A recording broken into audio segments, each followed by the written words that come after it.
ഇപ്പോഴത്തെ എണ്ണയിൽ മുഴുവൻ കലർപ്പാ. ഒന്ന് പോടാ അവന്റെ തമാശ. നിക്കൂ, കഴിഞ്ഞ തവണത്തെക്കാളും വല്ലാണ്ട് ക്ഷീണിച്ചിരിക്കണു. ഓ, എങ്ങനെ തളുതളുതളുന്നിരുന്നതാ എന്റെ കുട്ടി.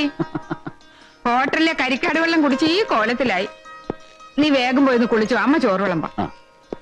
അമ്മേ, ആ അച്ഛനും ഏട്ടനൊക്കെ എവിടെ പോയി? അച്ഛൻ ആ മൂത്തടത്തേക്ക് പോയിരിക്കുക. അവിടുത്തെ ആ ചെക്കന് പിന്നെയും പ്രാന്തളായി. പാവം.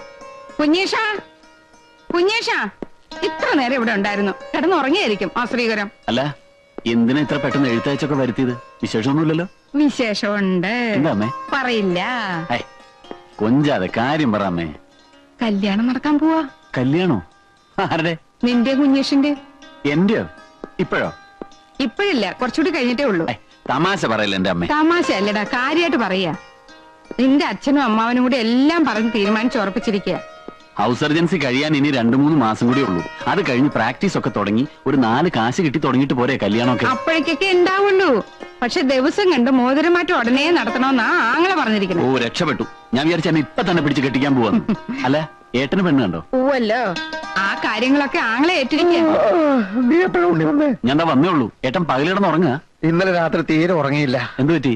2 ഉരുളി ഭൂതമാരണ ഘൃതം കാച്ചാനുണ്ടായിരുന്നു. ഒന്ന് പോടാ അവിടുന്ന്. അവന്റെ ഒരു ഭൂതമാരണം കാച്ചല്. നേരെ ചൊവ്വ ഒരു ഗുളിക ഉരുട്ടോ നീ. നിന്റെ പഠിപ്പൊക്കെ എങ്ങനെയുണ്ട്? ആ, നടക്കുന്നു. പരീക്ഷയിൽ ജയിക്കുമല്ലോ അല്ലേ? ജയിക്കണം, ഇല്ലെങ്കിൽ എനിക്കാ കുറച്ചില്. നാട്ടുകാരുടെ മുമ്പിൽ എനിക്ക് തല നിവർത്തി നടക്കാൻ പറ്റില്ല. ഞാനിപ്പോ ഒരു കൊല്ലം. നീ ഒന്ന് വേഗം പോയി കുളിച്ചിട്ട് വന്നേ പോ. ഇളിക്കണ്ട.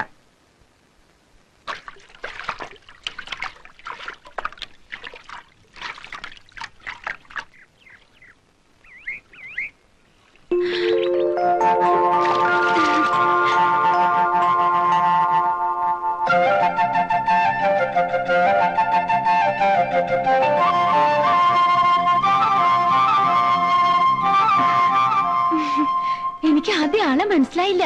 വരുന്ന വിവരം എന്താ അറിയിക്കാഞ്ഞ്? വന്നിട്ട് അറിഞ്ഞാ മതിയെന്ന് തോന്നി. അറിയിച്ച വേറെയും കുഴപ്പമുണ്ട്. അപ്പൊ നിന്നെ ഫുൾ മേക്കപ്പിലെ കാണാൻ നോക്കും. ഈ ഒറിജിനാലിറ്റി ഉണ്ടല്ലോ, അതാണ് എനിക്കിഷ്ടം. ഓ പിന്നെ മേക്കപ്പ് ചെയ്തിട്ട് വേണമല്ലോ എനിക്ക് ഉണ്ണിയേട്ടന്റെ മുമ്പിൽ വരാൻ. ഒരു മറവില്ലല്ലോ ഭഗവാൻ ഇവിടെ. മറവോ? അതേന്നേ, ഒരു ചൂടുള്ള സമ്മാനം അങ്ങോട്ട് തരാമെന്ന് വെച്ചാ വല്ലവരും കണ്ടാലോ? അല്ലെങ്കിൽ ആരെങ്കിലും കാണുന്നെങ്കിൽ കാണട്ടെ.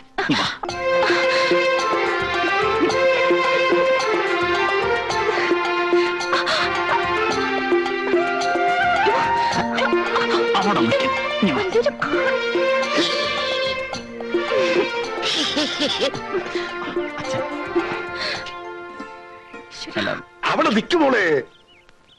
ഇതിൽ എത്ര നാണിക്കാതിരിക്കണത്? ഉണ്ണിയേട്ടനല്ലേ? നിങ്ങൾ സംസാരിക്കേ, ഞാൻ പോയേക്കാം. അല്ല, ഞാൻ അമ്മാവനെ കാണാൻ ഇറങ്ങിയതാ. ഓ, താനല്ല വന്നത്. ഓ, ക്ഷമിക്കണം. ഇനിയിപ്പോ താനെന്നൊക്കെ വിളിക്കുന്നത് വളരെ സൂക്ഷിച്ചു വേണം. 3 മാസം കഴിഞ്ഞാ ഡോക്ടറായ പോകുന്ന ആളല്ലേ? ഞാൻ ഡോക്ടറായാൽ അമ്മാവൻ എന്റെ അമ്മാവനല്ലാതാവൂ? അതില്ല. എത്ര വലുതായാലും ബന്ധങ്ങളൊക്കെ ബന്ധങ്ങളാ ഉണ്ണി. താനതൊന്നും മറക്കുന്ന ആളല്ല എന്ന് എനിക്കറിയാം. ഉണ്ണി, നിന്നോടൊരു കാര്യം പറയാനുണ്ടായിരുന്നു. മറ്റൊന്നുമല്ല, കുഴല് വെച്ച് രോഗം പരിശോധിച്ച് മരുന്ന് കൊടുത്തതുകൊണ്ട് മാത്രം കാര്യമില്ല. ഈ ഓപ്പറേഷൻ ഉണ്ടല്ലോ, ഓപ്പറേഷൻ, അതിലും എടുക്കലാവണം. ഇപ്പൊ ഒരു ചെറിയ ഓപ്പറേഷൻ ചെയ്താൽ ഫീസ് എത്രയാണെന്നറിയോ? ഫീസിന് വേണ്ടി ചുമ്മാ ഒരാളെ പിടിച്ച് കീറാൻ പറ്റുമോ? ചുമ്മാ പിടിക്കണ്ട. ആ വിദ്യ ഭേഷായിട്ട് മനസ്സിലായിക്കോളൂ. എങ്കിൽ നിങ്ങൾ സംസാരിക്കും. ഓ, പെണ്ണിന്റെ ഒരു നാണം. എന്നാ വാ, മൃഷ്ടനായിട്ടൊരു ഊണ് തരപ്പെടുത്താം. എന്താ? എന്റെ ഇന്ദു ഒന്ന് വേഗം വന്നേ. ബിക്കേറ്റി പോയാൽ ഞാൻ കൊടുക്കും. മുന്നോട്ടും പോയിക്കോളൂ, ഞാൻ പുറകെ വന്നോളാം. അതെന്ത്? കവലയിലൊക്കെ ആൾക്കാരുണ്ടാവും. ഉണ്ടായിക്കോട്ടെ. എനിക്കെന്തോ. ഇന്നെന്ത് പറ്റി? നിനക്ക് പുതിയൊരു നാണം? ഉണ്ണിയേട്ടൻ നടന്നോളൂന്നേ, ഞാൻ വന്നോളാം. അത് വേണ്ട. കല്യാണം കഴിഞ്ഞ് നമ്മൾ ഇതുവഴി ഒരുപാട് നടക്കാനുള്ളതാ. ഇത് റിഹേഴ്സൽ ആയിക്കോട്ടെ. വാ, വരാനല്ലേ പറഞ്ഞത്?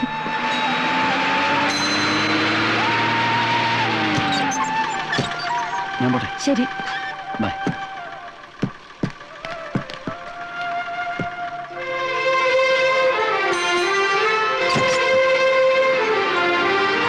ഉണ്ണി, ഉണ്ണി, ഉണ്ണി. എന്തേ? ഉണ്ണിയേട്ടൻ പോയല്ലോ. അവനിത് എടുക്കാൻ മറന്നേ.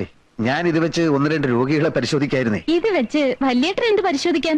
അല്ല, ഇപ്പൊ ആയുർവേദക്കാരും ഇത് ഉപയോഗിക്കും. അത് പോട്ടെ, ഉണ്ണി എന്ത് പറഞ്ഞു? അവൻ ഹാപ്പി ആണല്ലോ അല്ലേ? അവന്റെ വലിയൊരു ആഗ്രഹമായിരുന്നു നമ്മൾ തമ്മിലുള്ള കല്യാണം. അവനൊരു പെണ്ണിനെ കണ്ടുപിടിക്കല് ഇനി എന്റെ ഉത്തരവാദിത്ത. വല്യേട്ടൻ എന്തൊക്കെയാ പറയുന്നത്? എന്നെ കല്യാണം കഴിക്കാനോ? വല്യേട്ടൻ കെട്ടാൻ പോകുന്നത് മൂത്തടുത്ത ചന്ദ്രികയല്ലേ, കുമാരന്റെ പെങ്ങളെ. ഞാനോ? പിന്നെ എന്റെയും കല്യാണം ഉറപ്പിച്ചത് വല്യേട്ട അറിഞ്ഞില്ലെന്നോ? കുഞ്ഞീഷ, നിനക്കെന്താ ഭ്രാന്ത് പിടിച്ചോ? ഇവിടെ എല്ലാം തീരുമാനിച്ചുറപ്പിച്ചല്ലേ? ഇല്ല, മനഃപൂർവ്വം എല്ലാരും ചേർന്ന് എന്നെ ചതിക്കായിരുന്നു. ഓർമ്മ വെച്ച കാലം തൊട്ട് ഇന്ദുലേഖയെ ഇവിടെ കൊണ്ട് നടക്കുന്നവനാ ഞാൻ. അവളെ ഞാൻ മറ്റാർക്കും വിട്ടുകൊടുക്കില്ല അച്ഛാ. അങ്ങനെ അവിടെ കൊണ്ടു നടക്കാൻ നിനക്ക് ആരാണ് അനുവാദം തന്നത്? കുഞ്ഞേഷ, വാക്കുകൊടുത്ത തിരിശ്ശേരി മാധവൻ വൈദ്യര എതിർക്കാൻ നിന്നാണ്ടല്ലോ ശരിപ്പെടുത്തി കളയും ഞാൻ. ആരെ? നിന്നെ തന്നെ. അത് വേണ്ടി വരില്ല അച്ഛാ. ഉണ്ണി ഇന്ദുലേഖയെ കെട്ടുന്ന ദിവസം ഈ വീടിന്റെ ഉത്തരത്തിൽ കിടന്നാടുന്നത് ഞാനായിരിക്കില്ല, എന്റെ മൃതദേഹമായിരിക്കും. കുഞ്ഞീഷ, വാക്ക് പാലിക്കുന്ന തിരിശ്ശേരി മാധവൻ വൈദ്യർ എന്ന് പറയുന്ന ഇതേ അച്ഛന്റെ മോനാ ഞാൻ. അമ്മാവനെ കണ്ട് ഇന്ന് തന്നെ ഒരു തീരുമാനമെടുത്തില്ലെങ്കിൽ തെക്കേ കണ്ടത്തിൽ എനിക്കുള്ള കുഴി കുത്താൻ ഇപ്പൊ തന്നെ ആളെ വിളിച്ചോളൂ. എങ്ങനെ കല്യാണം കഴിക്കുമ്പോ അളിയൊരു നട്ടലുണ്ടായിരുന്നു, അതിപ്പോ എവിടെ പോയി? ഊരി പത്താഴത്തിൽ വെച്ച് പൂട്ടിയോ? നാഴികയ്ക്ക് 40 വട്ടം തിരിശ്ശേരി മാധവൻ വൈദ്യരെ എന്ന് പറയുന്ന ആളാണല്ലോ. നാളെ ഇല്ലേ അളിയന് ആ നിർഗുണന്റെ കാര്യം പറഞ്ഞിട്ട് ഇങ്ങോട്ട് വരാൻ? അവനും എന്റെ മോനല്ലേ ശിവശങ്കര. അളിയ, എനിക്ക് അവളൊരു മോളേ ഉള്ളൂ. അവൾക്ക് തൽക്കാലം ഒരു ഭർത്താവ് മതി. കുഞ്ഞേഷം വല്ല കടുങ്ങയും കാണിച്ച ജീവിതകാലം മുഴുവൻ നമ്മൾ ദുഃഖിക്കേണ്ടി വരും. ഒരു കാര്യം ഞാൻ പറഞ്ഞേക്കാം, ഒരു തെണ്ടി പട്ടിക്ക് കൊടുത്താലും എന്റെ മോളെ ഞാൻ കുഞ്ഞീഷന് കൊടുക്കില്ല.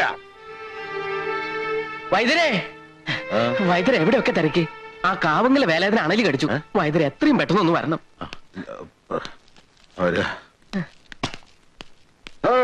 കുഞ്ഞീഷ, എന്തായി? അവിടെ നിൽക്ക. അമ്മാവൻ എന്ത് പറഞ്ഞു?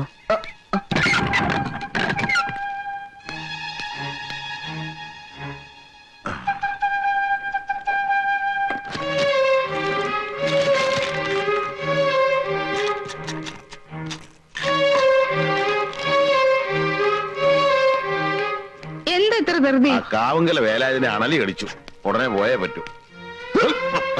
അണലിയല്ല രാജവമ്പാല കടിച്ചാൽ എനിക്ക് പ്രശ്നമല്ല. അച്ഛൻ പോയ കാര്യം പറ, ഞാനിവിടെ കിടന്ന് തീ തിന്ന. കുറച്ചുകൂടെ തീ തിന്നുക, എന്നിട്ട് അതിന്റെ കൂടെ കുറച്ച് മണ്ണോടെ കഴിച്ചോളൂ. ഒന്ന് ആളി പടരട്ടെ, എന്നാലും അതിന്റെ ബുദ്ധി ഒന്ന് ഉണരൂ. ഇല്ല, എനിക്ക് വിവരം അറിയണം. അറിയാനൊന്നും ഇല്ല. നാട്ടിൽ തെന്നിടക്കുന്ന പട്ടിക്ക് കൊടുത്താലും അവിടെ നിനക്ക് കെട്ടിച്ചു തരില്ലാന്ന് പോരെ? ഇല്ല, ഇത് അച്ഛനും അമ്മാവനും ചേർന്ന് നടത്തിയ ഏതോ ഒരു ഗൂഢാലോചനയുടെ ഫലമാണ്. ഇന്ദുലേഖ ഞാനിത് സമ്മതിക്കുന്ന പ്രശ്നമേ ഇല്ല. ചിലക്കരുത് കൊന്നുകളെ ഞാൻ. നിനക്ക് വേണ്ടി വക്കാലത്ത് പറയാൻ പോയിട്ട് നാണം കെട്ടിട്ടാണ് ഞാൻ ഇറങ്ങിപ്പോകുന്നത്. എന്ത് കണ്ടിട്ടാടാ ഒരു അച്ഛൻ തന്റെ മകളെ നിന്നെ പോലെ ഒരുത്തനോട് പറഞ്ഞു വിടുന്നത്? പഠിപ്പും മറുതയും കണ്ടിട്ടോ? പണവും പ്രതാപം കണ്ടിട്ടോ? അതോ ചവന്തരിയും കണ്ടിട്ടോ? 8ാം ക്ലാസ് തോറ്റ ദിവസം പോലെ ഞാൻ നിനക്ക് പറഞ്ഞിരുന്ന അഷ്ടാംഗ ഹൃദയവും സഹസ്രയോഗവും പഠിച്ചോ? ഒരക്ഷരമെങ്കിലും. കാരപ്പൻ ഒരു കഷായം എഴുതാൻ അറിയോ നിനക്ക്? ഒരെണ്ണ കാച്ചി തിളയ്ക്കുമ്പോ ശരിയായിട്ട് അടുപ്പിൽ നിന്ന് ഊതാൻ അറിയോ നിനക്ക്? എന്താണ് അതിന്റെ യോഗ്യത? പാടുവിട്ടിക്കഴുതേ. പിടിച്ചോളോ, വരിക.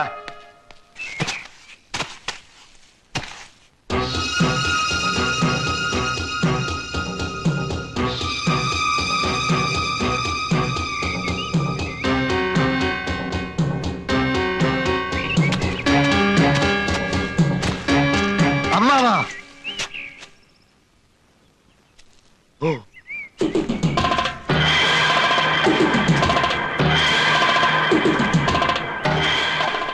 കുഞ്ഞീഷ, കൊല്ലും ഞാൻ, കൊന്ന് കൊല വിളിക്കും. പിടിക്കടാ ഇവനെ. അനങ്ങിപ്പോവരുത്. അനങ്ങിയാൽ അമ്മാവനെയും കൊല്ലും, ഞാനും ചാവും. നീ ചത്തോ? അതിന് എന്നെ കൊല്ലുന്നെന്തിനാ? ഒരു തെണ്ടി പട്ടിക്ക് കൊടുത്താലും എനിക്ക് എന്റെ ഇന്ദുവിനെ തരില്ല എന്നല്ലേ? വേണ്ട, എനിക്ക് അവളെ വേണ്ട. എനിക്ക് അമ്മാവന്റെ ചോര മതി, ചൂട് ചോര. കുഞ്ഞീഷ, നീ ആ കത്തി താഴെയിട്. അത് ശരീരത്തെ കൊണ്ട് മുറിയും. മുറിഞ്ഞ ചോര വരും. വരണം, ചോര മാത്രല്ല കുടലുമാലയും വരണം. അരുത് കുഞ്ഞീഷ, അബദ്ധങ്ങളൊന്നും കാണിക്കരുത്. നീ ഞാനും ഒരു ചോരയാ. ഞാൻ നിന്റെ അമ്മാവനാ, വെറും അമ്മാവനല്ല. രാപകലില്ലാതെ തോളത്ത് കയറ്റി അമ്പിളിമാമനെ കാണിച്ച് വാവോ വാവോ എന്ന് പറഞ്ഞ് താരാട്ട് പാടി അടുത്ത കാലത്ത് ഉറക്കിയത് ആരാടാ? മറ്റാരുമല്ല, ഈ അമ്മാവനാ. നിനക്കറിയാൻ മേലെങ്കിൽ നീ നിന്റെ അമ്മയോട് പോയി ചോദിക്കടാ. അങ്ങനെയുള്ള ഈ അമ്മാവനെ നിനക്ക് കൊല്ലാൻ പറ്റുമെങ്കിൽ നീ കൊല്ല്. ഇന്ന്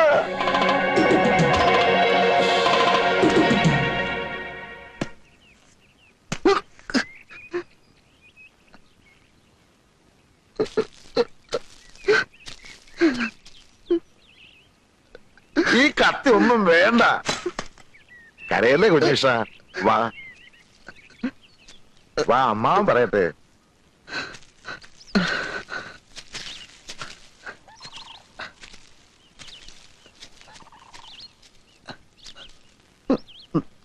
നിനക്കെന്താ ഭ്രാന്ത് പിടിച്ച കുഞ്ഞിഷ്ട? ഭ്രാന്തൻ കുമാരന്റെ അളിയനാവാൻ പോകുന്ന ആൾക്കും ഇത്തിരി ഭ്രാന്ത് ഉണ്ടാവുന്നതല്ലേ നല്ലത്. കുഞ്ഞിഷ, നമ്മളൊരു വിത്തുമാകുന്നു, വളമിടുന്നു, വെള്ളമൊഴിക്കുന്നു, അത് ചെടിയാകുന്നു, ദാ ഇതുപോലൊരു മരമാകുന്നു, ഒടുവിൽ പൂക്കുന്നു, കായ്ക്കുന്നു, കായ പഴുക്കുന്നു. പഴുത്ത ആ കായെ മറ്റൊരുത്തൻ തട്ടിക്കൊണ്ടുപോയാൽ നമുക്ക് സഹിക്കോ കുഞ്ഞിഷ?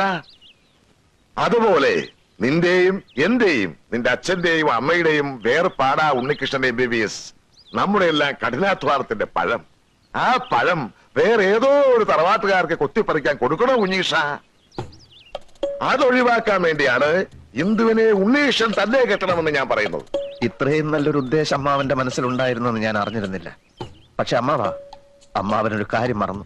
അതേത് കാര്യം? അത് എനിക്ക് പഠിപ്പും വിവരമില്ലല്ലോ. അതുകൊണ്ട് തന്നെ നല്ലൊരു തറവാട്ടുന്ന ഒരു പെണ്ണിനെ കിട്ടാൻ വലിയ പ്രയാസ. അഥവാ കിട്ടിയാൽ തന്നെ വേലയും കൂലിയില്ലാത്ത എന്നെ അവർ ബഹുമാനിക്കൂ. അവരുടെ പറമ്പ് കിളച്ചും അവരുടെ അടുക്കളയിൽ പണി ചെയ്തും ഇനിയുള്ള കാലം ഞാൻ ജീവിക്കേണ്ടി വരും. തെക്കേടത്ത് ശിവശങ്കരൻ നായരുടെ അനന്തരവൻ ഏതോ ഒരു തറവാടിന്റെ പിന്നാമ്പുറത്ത് വിടുവേല ചെയ്യുന്നു എന്ന് വന്നാൽ ആർക്കാ അതിന്റെ കേട്? അമ്മാവന് പിന്നെ നാട്ടിൽ തലയുയർത്തി നടക്കാൻ പറ്റുമോ?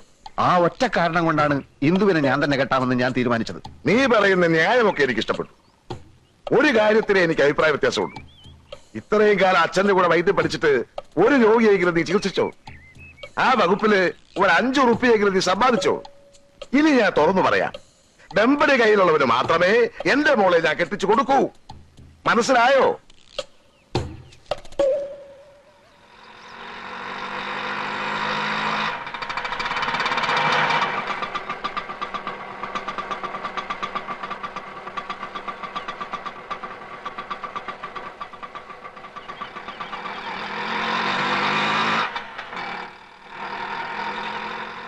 ഇവിടെ ആരും ഇല്ലേ?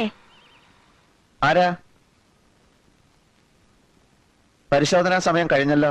ഞങ്ങൾ അടിവാരത്തുനിന്ന് വരിക, പോയിട്ട് ഇനിയും വരികന്ന് വെച്ചാ ഇത് ഞാൻ ഒന്നും വയറ്റി ചെല്ലാൻ മേല. അപ്പൊ തുടങ്ങും പരവേശം. ഒരുപാട് പേരെ കാണിച്ചു. അങ്ങനെ ഇരിക്കുമ്പോഴാ വൈദ്യരെ പറ്റി കേട്ടത്. വൈദ്യരനല്ലേ? വൈദ്യരനാണ്. ഇരിക്കൂ ഇരിക്കൂ. അല്ല, പേരും പ്രശസ്തിയൊക്കെ കേട്ടപ്പോ ഞാൻ വിചാരിച്ചു വല്ല കിളവച്ചാരുമായിരിക്കും. ഇതൊരു പയ്യൻ ചെക്കനല്ലേ അച്ചാമ്മേ? അറിവുള്ളവർക്ക് എന്തിനാ പ്രായം? അതെ, എത്രയും പെട്ടെന്ന് ഈ അസുഖം ഭേദമാക്കി തന്ന വൈദ്യർക്ക് എന്താ വേണ്ടെന്ന് വെച്ചാ തരാം.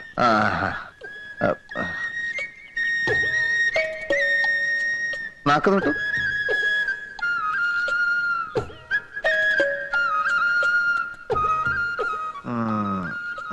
സാരമില്ല, എത്തിപ്പെടേണ്ടിടത്ത് തന്നെയാണ് എത്തിപ്പെട്ടിരിക്കുന്നത്.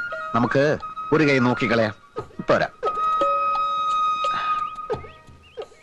നല്ല കൈപ്പുണ്യമുള്ള ആളാണെന്നല്ലേ കേൾവി? അത് കണ്ടാൽ തന്നെ അറിയാം.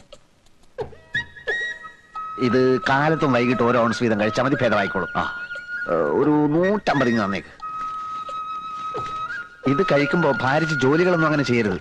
പിന്നെ പുളി, മീന്, പഞ്ചസാര, മുളക് ഇതൊക്കെ വർജിക്കണം. പഥ്യം വളരെ ശ്രദ്ധിക്കണം. വൈദ്യർ ഈ രോഗം ഭേദമാക്കി തരികയാണെങ്കിൽ ശ്വാസം കഴിക്കണ്ടെന്ന് പറഞ്ഞാലും കഴിക്കില്ല. എന്താ പോലെ? അതെ. ഓ,